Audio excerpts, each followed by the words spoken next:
Halo, selamat malam teman-teman semua yang ada di seluruh belahan dunia. Bertemu kembali dengan saya Bang Lo untuk memberikan semacam kasus atau saya menceritakan sebuah kasus yang pernah saya bantu melepaskan dari ikatan roh jahat atau siluman ular ya.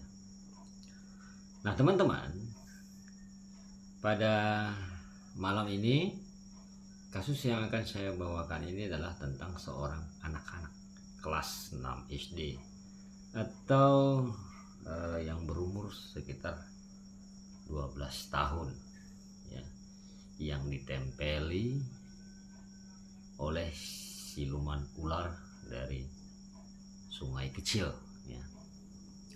Nah, tapi sebelum itu saya Bang Lo mengucapkan dulu salam ya, salam logika, berlimpahlah kebijaksanaan untukmu dan keluargamu kini dan masa yang akan datang. Dan selamat malam. Shalom. Assalamualaikum, damai sejahtera, Om Swastiastu dan Namo Buddhaya, serta salam kebajikan buat semua teman-temanku yang ada di seluruh belahan dunia. Teman-teman yang berbahagia, saya mengucapkan terima kasih banyak atas dukungan teman-teman semua terhadap channel YouTube saya ini, Bang Loken, dengan cara menekan subscribe di pojok bawah video dan juga menekan notifikasi loncengnya dan menekan jempol atau like atau memberikan like, memberikan komentar dan juga membagi-bagikan video-videonya atau mengenalkannya kepada keluarga ataupun teman-temannya. Nah, teman-temanku yang berbahagia, saya juga berterima kasih kepada teman-teman yang sudah mau bergabung atau berlangganan di channel YouTube saya ini untuk mengikuti live terapi pembersihan dan pelepasan ikatan sihir, ikatan santet ataupun ikatan roh-roh jahat yang termakan, terminum maupun lewat angin yang ada pada tubuh teman-teman ya. Saya berterima kasih yang sudah memberikan kepercayaan kepada saya untuk menerapi kalian secara live atau langsung untuk pembersihan dan pelepasan ikatan sihir. Nah teman-teman, kali ini saya akan menceritakan sebuah pernah saya bantu ya, seorang anak-anak yang berumur 12 tahun yang ditempeli oleh siluman ular, penghuni sebuah sungai kecil yang ada di kota Bengkulu ini. Nah teman-teman, jadi si anak ini teman-teman, awal sebelum dia sakit ya, dia bermain di sebuah sungai ya, dibilang sungai enggak ya, aliran sungai kecil ya, paling lebarnya itu sekitar 3 meter dan tidak dalam, paling sebatas pinggang ya, sebatas pinggang. Jadi tengah hari dia dengan teman-temannya bermain ya, mandi-mandilah di sungai kecil tersebut. Nah teman-teman, sungai kecil ini ada mendekati sebuah jembatan ya, jembatan untuk perlintasan ya. Nah jadi lokasi ini ada ditumbuhi sebuah pohon di pinggir sungai tersebut. Nah karena mereka mandinya telanjang ya teman-teman, namanya juga anak-anak ya, jadi dia mandi telanjang dan dia buang air kecil di bawah pohon tersebut ya, di bawah pohon tersebut.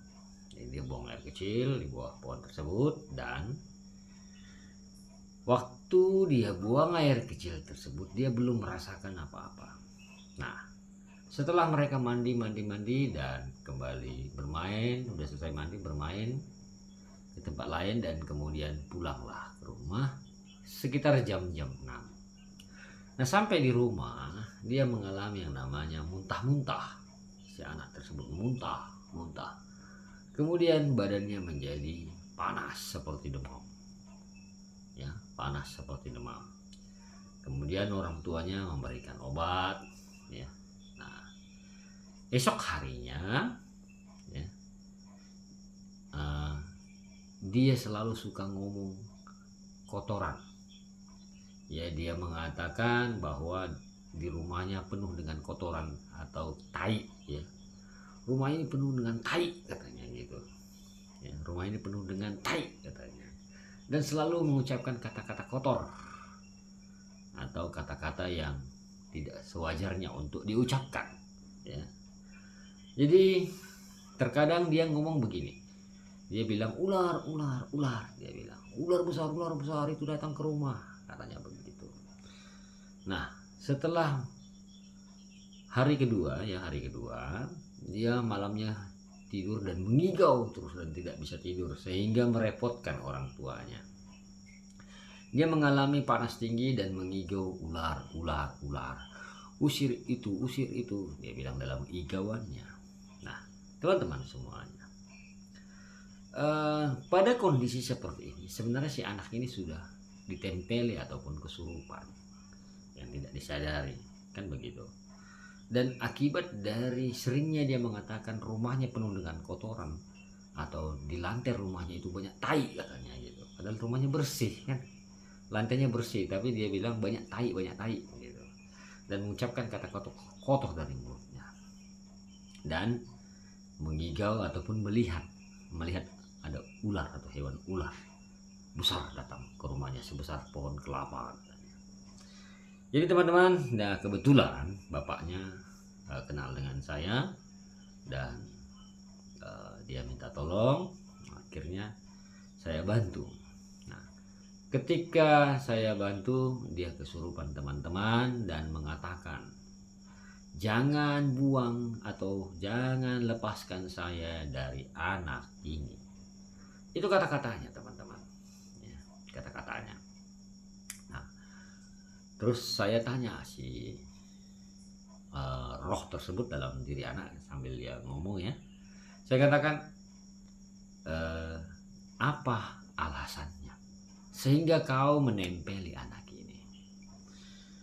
Nah, teman-teman, yang di dalam badannya tersebut mengatakan bahwa anak ini akan saya bawa untuk menjadi penghuni di tempat saya yang sepi.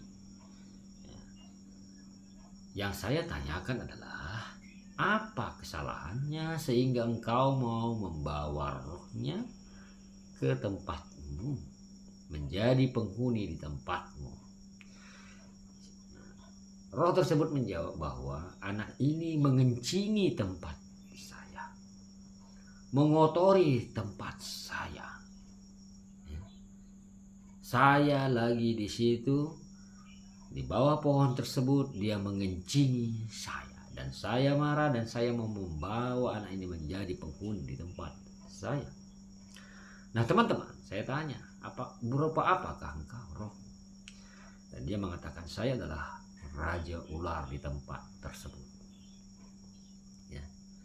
Saya adalah raja ular, siluman ular di tempat tersebut, di pinggir sungai tersebut, di bawah pohon. Nah teman-teman, ya. Kemudian ya saya usir dan saya lepaskan anak ini dari ketempelan tersebut. Nah, apakah sudah usai ketempelan tersebut dari badan anak itu pada hari itu? Tidak, teman-teman. Dia akan datang lagi. Nah, esok harinya datang lagi. Ya, esok harinya datang lagi. Nah, ketika esok harinya datang lagi, dia tetap ngotot mau membawa anak tersebut. Nah, teman-teman semuanya, saya sering mengatakan bahwa setan atau roh jahat itu harus dilawan. Tidak ada istilah lembek-lembek. Kalau kau lembek-lembek, ya, dia akan semakin sering nanti itu datang mengganggu atau membujuk-bujuk rohmu untuk mengikutinya. Nah, Nah, akhirnya teman-teman, seperti ya mungkin orang tahu ya, hal yang harus dilakukan untuk kasus orang yang kesurupan, kita harus tegas ya. Kasih lada, kemudian gosok minyak versi 6 di badannya. Nah, ya puji Tuhan dia sehat dan tidak demam-demam lagi. Nah, apa yang bisa kita ambil dari hikmah ini, kejadian ini ya? Apa yang bisa kita ambil hikmah dari kejadian ini teman-teman ya? Tetaplah ajarkan kepada anak-anakmu atau keturunanmu bahwa bila melakukan buang air kecil atau buang air besar di suatu tempat, hendaklah melakukan kata-kata yang namanya permisi. Kita tidak tahu apakah ada makhluk di situ yang tiba-tiba kita berak atau kita kencingi, dia lagi istirahat atau lagi itu rumahnya ya. Jadi teman-teman, hendaklah tetap diajarkan kepada keturunanmu untuk mengatakan kata permisi, saya menumpang buang air kecil. Walaupun kita tidak melihat hantu tersebut, ini adalah contoh kasus ya, contoh kasus yang saya tangani yang terjadi kepada seorang anak-anak yang berusia 12 tahun yang ditempeli raja ular dari pinggir sungai. Nah teman-teman, semoga cerita singkat ini tentang kasus ketempelan roh jahat atau sihir atau jin yang mengganggu tubuh orang banyak di luar sana, semoga cerita ini bermanfaat ya. Saya Bang Lo mengucapkan syukur dan terima kasih dan sehat selalu. Dan teman-teman semuanya, jangan lupa tolong bantu subscribe dan tolong bagi-bagikan link video ini. I love you, I miss you, bye bye.